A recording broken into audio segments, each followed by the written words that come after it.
Ketika Nasdem mencalonkan Anies menjadi bakal calon presiden di tahun 2024, kemudian partai yang belum dapat kursi di Parlemen Pusat, PSI, mencalonkan Ganjar sebagai bakal calon presiden, dunia sosial media terbelah sudah. Pro Anies mulai pamer, anti Anies mulai mengasosiasikan Anies dengan kadrun dan follower PDIP, dan Puan meradang anti Ganjar. Kemudian mulai membuka aib dosa Ganjar terima suap di masa lalu terkuak. Langkah Nasdem yang melawan hegemoni Pak Presiden bisa membuat copot seluruh pejabat dari Partai Nasdem di pemerintahan saat ini, seperti yang diisukan oleh Bjorka. Kominfo akan dicopot. Salah satunya, di mana Ganjar dipakai untuk ambil sebagian masa PDIP sebagai strategi cadangan Pak Jokowi 3 periode atau jadi wakil RI 2-nya Pak Prabowo.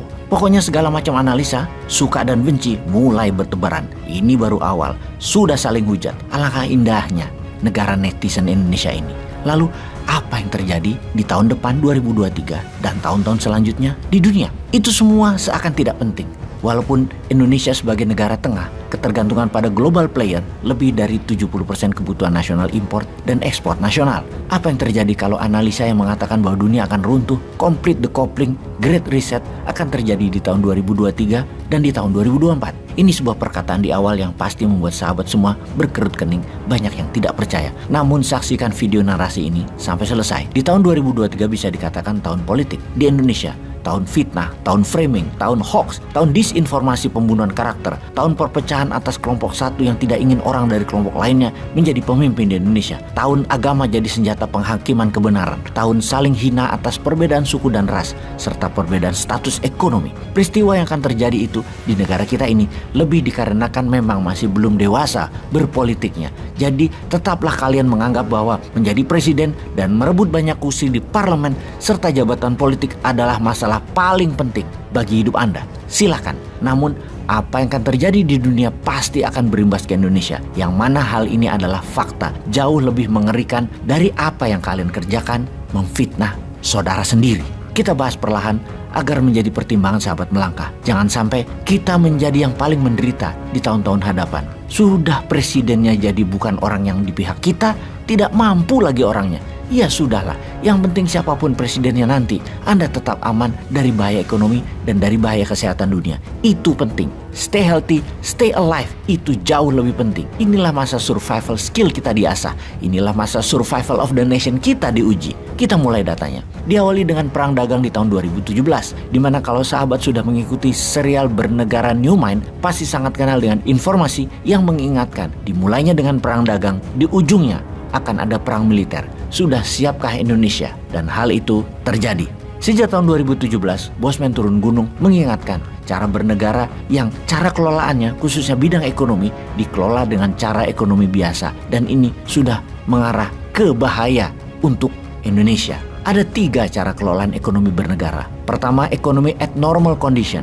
Kedua, ekonomi at crisis. Krisis apapun ya. Kemudian, economic at war. Kita sudah rincikan kepada semua pejabat dan masyarakat bahwa sejak tahun 2017, dunia sudah masuk pada economic at war. Ubah cara bernegara sektor ekonominya. Nggak percaya. Tidak ada persiapan sama sekali. Jadi kalau saja hal ini kita ingatkan dan sudah dilakukan kemarin-kemarin, sebagian saja, mungkin saat ini BBM tidak naik harganya. Pada tahun 2017, Trump, Presiden Amerika waktu itu, melakukan perang terhadap strategi harga murah Tiongkok di Amerika atau dumping price dengan mengenakan tarif pajak barang impor dari Tiongkok yang tinggi, menyebabkan barang-barang Tiongkok harganya naik 25-40%. Hal ini dibalas dengan Tiongkok atas barang Amerika di Tiongkok. Perang tarif, kemudian perang dagang itu, kemudian jadi perang keuangan. Saling serang mata uang masing-masing. Sesungguhnya hal ini bisa diartikan bukan hanya perang dagang, namun sudah masuk perang ideologi. Komen Bosman tentang perang ideologi ini banyak yang tidak paham, terutama pejabat keuangan dan pejabat ekonomi negaranya. Perang ideologi demokrasi Amerika versus komunis Tiongkok itu jelas sekali. Namun banyak yang mengabaikan, banyak yang tidak menganggap hal itu penting. Bahkan hal itu tidak ada. Kerjasama Indonesia ke salah satu pihak, yang miring ke salah satu pihak, akan punya arti menantang pihak lainnya. Tetapi ya sudahlah. Memang senangnya ngutang proyek Tiongkok dan ngutang dolar pejabatnya. Yang satu sangat Tiongkok, yang satu sangat Amerika. Kesamaannya hanya satu, pada jago ngutang doang. Ya wis, ambiar wis. Posisi politik Indonesia sesungguhnya yang merugi. Sehingga Tiongkok tidak maksimum ke Indonesianya. Begitu juga di sisi Amerika, tidak maksimum ke Indonesianya.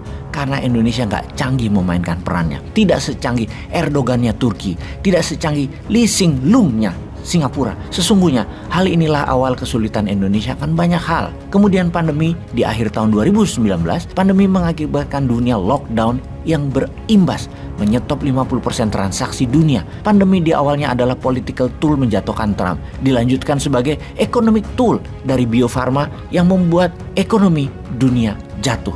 Ilustrasinya begini, ekonomi itu jatuh bisa cepat, namun naiknya sangat perlahan. Seperti misalnya pembangkit listrik tenaga batu bara. Ketika sedang jalan tiba-tiba harus di shutdown atau dimatikan. Ketika dinyalakan lagi perlu waktu 24 jam lebih agar panas tungku bisa siap sampai 100%. Katakan panasnya diturunkan 50%, maka tetap tidak bisa seketika suhunya dinaikkan. Tetap bertahap, setidaknya 12 jam. Namun lebih dari 6 jam sesungguhnya baru bisa kembali ke peak performance-nya. Ekonomi juga demikian. Turunnya kapasitas ekonomi 10%, menjalankannya lagi perlu 6 bulan sampai peak performance. Kalau turunnya hingga 50%, peaknya memakan hampir 3 tahun. Jadi sejak tahun 2020 ketika 50% kapasitas dunia ekonomi turun, ketika dinyalakan lagi di tahun 2021 akhir atau 2022 awal, puncaknya baru tahun 2025 harusnya.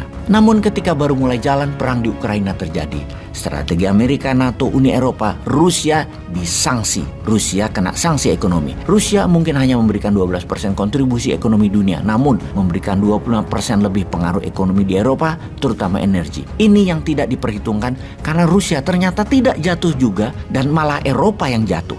Inflasi harga energi sudah naik 5 kali lipat. Sudah lebih dari 4 kali harga energi Eropa itu dibandingkan dengan tahun lalu. Lalu zero covid policy-nya Tiongkok membuat 27 kota lebih ditutup di Tiongkok juga terjadi di awal semester 2022 ini. Masih di tahun ini juga. Semua ini membuat produksi Tiongkok turun, distribusi turun dan ekonomi Tiongkok terendah pertumbuhannya dalam 20 tahun terakhir. Jadi dunia menjadi belum jalan baik, efek pandeminya belum. Ditambah inflasi yang naik karena harga energi yang naik membuat ekonomi melambat di seluruh dunia. Harga barang dari Tiongkok rata-rata naik 20%-an dan distribusi terlambat. Hal ini membuat ekonomi dunia mengalami turunnya daya beli, inflasi tinggi, dan yang terburuk belum dijelaskan. Pertanyaan berikutnya adalah, bisa diakhiri dengan perang dunia kah seperti perang dunia pertama dan kedua? Inflasi dunia diakhiri dengan Great Reset perang dunia. Sekarang, apakah akan terjadi yang ketiga?